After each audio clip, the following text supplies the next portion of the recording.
choose to not be first? Do we do enough? Well, I never shut up about it. It must have been about 16, 17. We nicked their guilt rings. Right, the bouncers guilt rings. This is no good for me. That's the reality. If you want the honest truth, and I see it every day.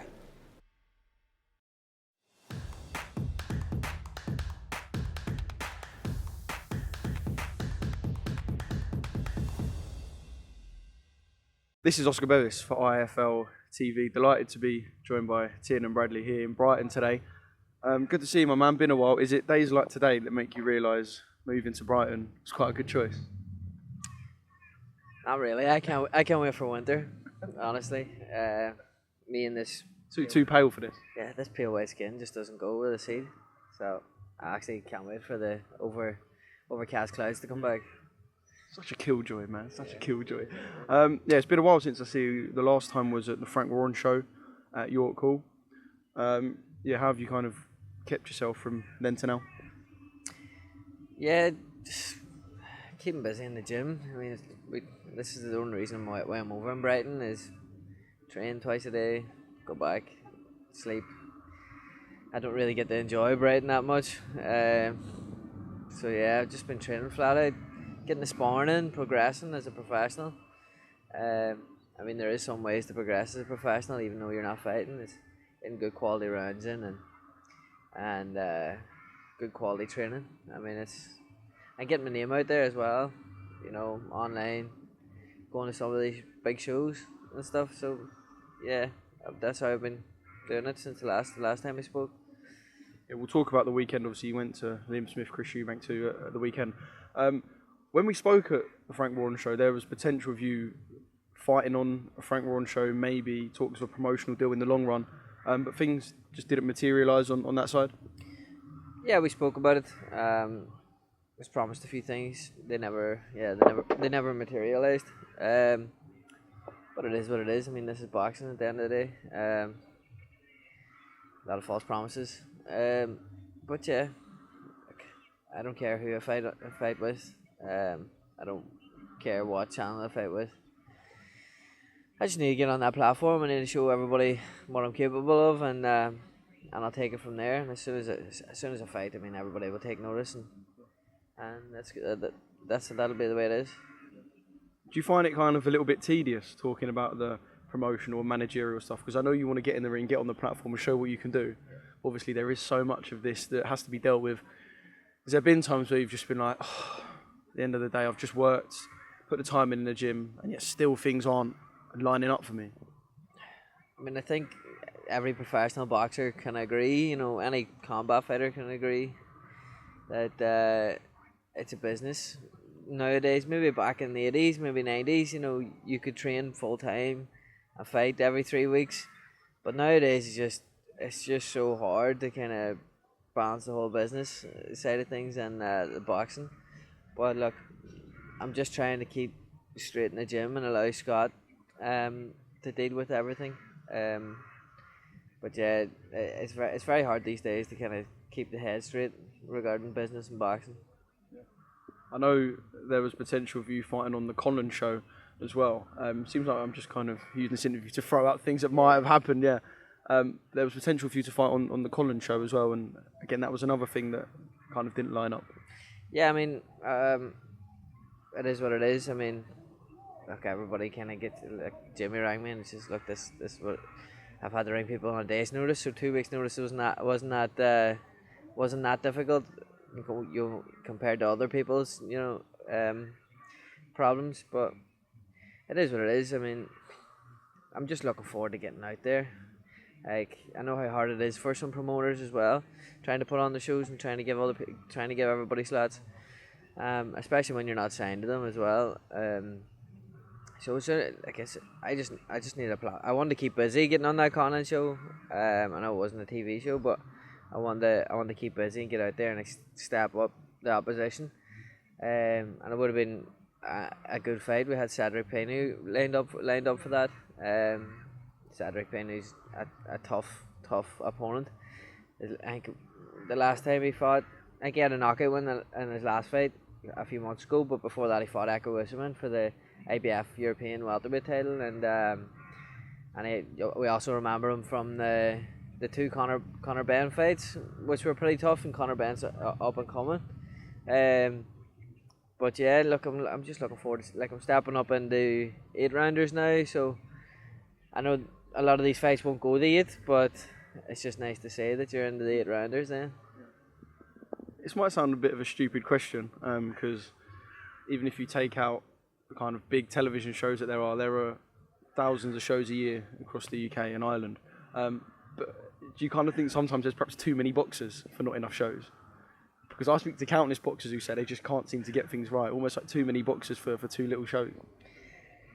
I think so, yeah. I mean, we've had this problem, I'd say probably ever since MTK kind of went down.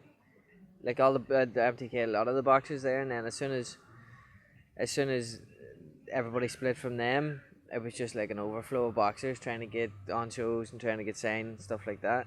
So I think that's where it's all come from. But yeah, I mean, look, we're all in the same boat here. We're all just trying to get that platform and show who's best. And as soon as the time comes where, you know, I have to show who's best, you know, fight them domestic fights and fight against other domestic other fighters that are like myself, that are trying to prove themselves. Then we'll show who's coming out on top. You know, I bet you that it will be me. And you're gonna, fingers crossed, get the chance to show it at the end of this month. Yeah. Hoping anyway. Hopefully get on a good show at the end of this month. Still waiting to hear back on it, but hopefully, and then I've got Cedric Payne lined up for that one. So that'll show the quality that I am, and that I had the quality that I've had all these years.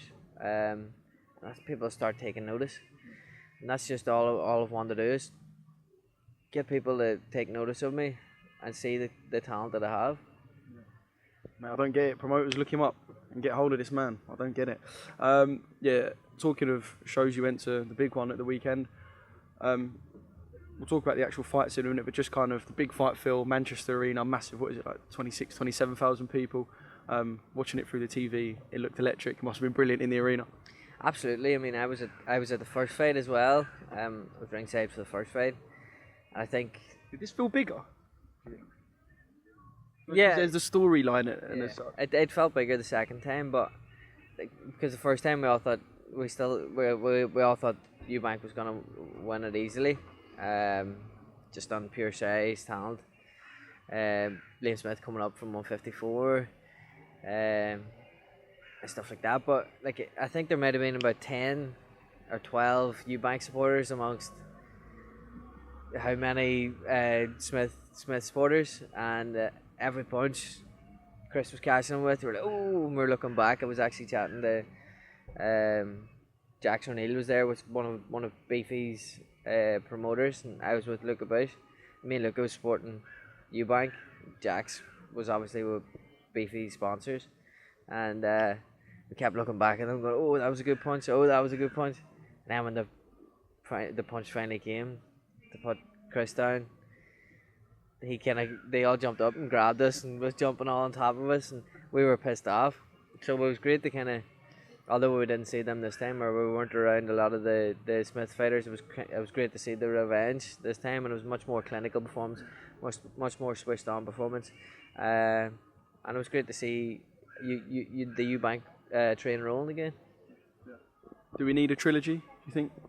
Because when it's at 1-1, it's always going to be, should there be a trilogy, there should be a trilogy, blah, blah. But I just kind of got the after-fight feel that Eubank is going to look in a completely different direction. Really, it depends. It's in Eubank's court now. Does he want the trilogy, or does he want them big fights? I mean, he's proved that he can outbox Liam Smith. He can keep it smart, although there's talks of Smith injury, weight cuts, stuff like that. Does Liam Smith warrant a third fight? I don't know. We'll see from here in, but I think it's the ball's in Eubank's court right now, and if he wants to take a bigger fight and come back to the Liam Smith fight, who knows? Liam Smith's 35. You know, by then he could be retired. Does he want to stay in that game any longer? Who knows?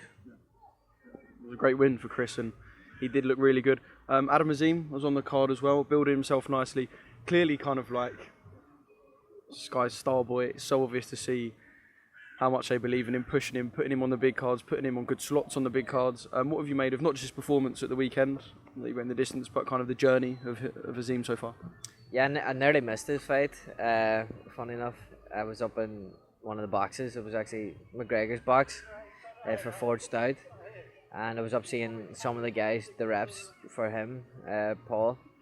And I was looking down and seen him walking in the ring. I said, I have to get down and watch that. Because I was row A, ringside, in the ringside.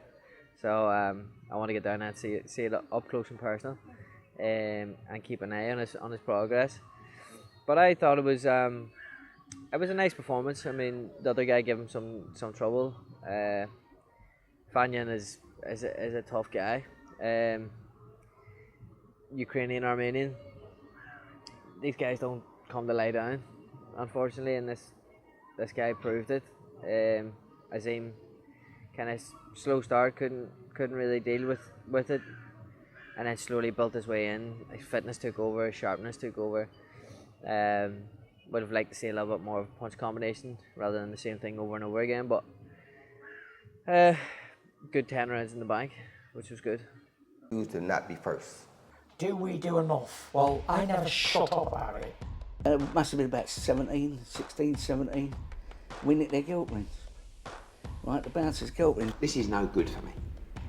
That's the reality. If you want the honest truth, and I see it every day,